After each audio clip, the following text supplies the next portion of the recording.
Hi, welcome to the Market Alert for Tuesday, the 30th of May 2017. So, Friday, washout day really for the Dow, but the pound, if I just wind the chart back, slightly different. There was a losing trade to the upside there, and then a winning trade to the downside, which moved quite nicely. But given that it was incredibly quiet, or going to be, the wind down to the holiday weekend, I'm surprised the market moved as far as it did. That's quite a decent move on the pound there. You've got, we'll just review them anyway, just in case anybody actually traded them. You can see the market hits the entry price, it comes back. That one stopped out for 31 points, and then we've got the market moving lower, and it drives through the scalp, which is the trigger point. I shall see from the manual, it's the trigger point to start actually trailing the stop, and you can see there 50% puts you back where the scalp was, and you can see you stopped out just around here as the market starts to come back. Or, as I've said in the manuals and in the videos that I've recorded before, you can take the money at the psychological levels as well as we go towards the close of this session. Now on the Dow we had a completely different picture. The market kicked off at 2:30 and we had absolutely nothing. It was incredibly quiet. In fact, I'll just measure the total range for the main session, because this is all it's going to be, 39 points. Extremely quiet, but then again there's no surprise, is there really, because that's what we were expecting. In the daily chart for the Dow, the market is sideways. You can see this. We've got prices stuck in a sideways range, struggling with the 21,073. We've still got the 21,000 in the gun sight there for the market to potentially move higher. And the thing that's going to determine that this week is going to be the non-farm payrolls, which I think are due out on Friday, and I'll check that for you. Today is Tuesday, but it's the first day back, so unlike a normal Tuesday we should have a bit of volatility with a bit of luck. But another interesting thing on this chart before I actually move on and look at the news is how much the volume has dropped off from this point here, where the market came back when everybody was talking about Trump becoming impeached, and now you can see that it's just evaporated. And you'd expect Friday to be barely nothing anyway, because there was no range, so that's sort of a non-starter. But you can see how the volume just dropped off, which again indicates the market's rising on fresh air. News wise, let's have a look, see what we've got out.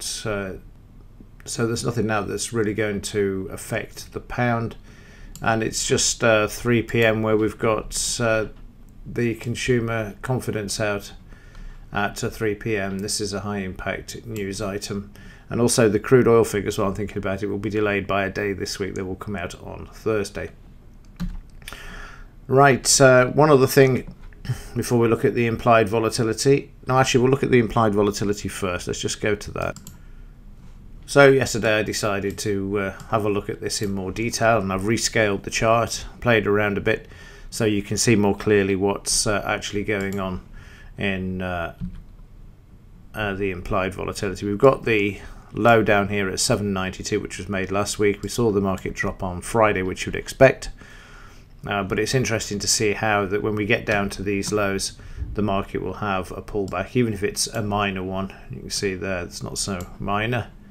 And then once we get an increase in the implied volatility around the 11% area it's been so far, we've seen the market then recover and move back to the upside. But once we get back down to these lows, you see the market there trading sideways, and eventually breaks and then back down. So we are due for another correction in this market. There's no doubts about that whatsoever. And it's not just me that is saying that either, and I've actually found an honourable banker here. I mean, there are some. I mean, you can't tar everybody with the same brush, This market is crazy. Hedge fund returns hundreds of millions to clients citing imminent calamity. So it's not just me that can see the impending crash and massive correction that's coming. You can see it now. You can even start to feel it as well. Trump's administration is falling apart. You've got massive housing bubbles in Toronto. This year alone, they've gone up by 20+%. Last year, 33%. It is just insane. The same in Australia. We've got housing bubbles in the UK, stock market bubbles. Everywhere you look, there are bubbles, bond bubbles, debt bubbles. And we've been here before, and of course the media will tell you, all the mainstream financial talking heads will say, well, it's different this time, and it's never different. And the clue to that is what you've just seen, the implied volatility, the VIX. And I can tell you now that as night follows day, it's just a matter of time before we see this all start to unravel as it does before. But it's nice to see somebody who's saying that we think there is too much risk in this market at the moment. We think it's crazy. Alta CIO Philip Parker said, valuations are stretched, property is massively overstretched. Let me tell you, I've never been more certain of anything in my life. And he's been around a while. He's an Australian fund manager, and he's saying this, obviously, as he said, he's been around a long time. He knows the score. I've been around 20 odd years in this game now as well, and I can tell you that what this is setting up for is no different than 2008, which I did call back in 2008 as well.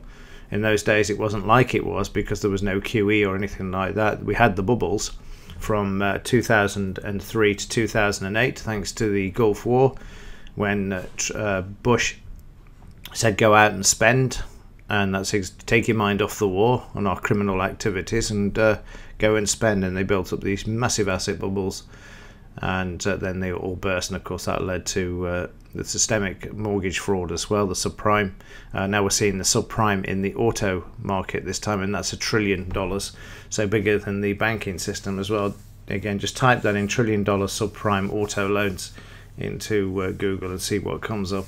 And according to the figures on that as well, 92% of car loans and auto loans, whatever you want to call them, were without proof of income. So again, there's so many bubbles around that are not sustainable. Anyway, on that cheery note, that will do for this morning. I'll let you know if anything else is going on. Could be quiet because of the non-farm payrolls, but then we've got to catch up with what's going on.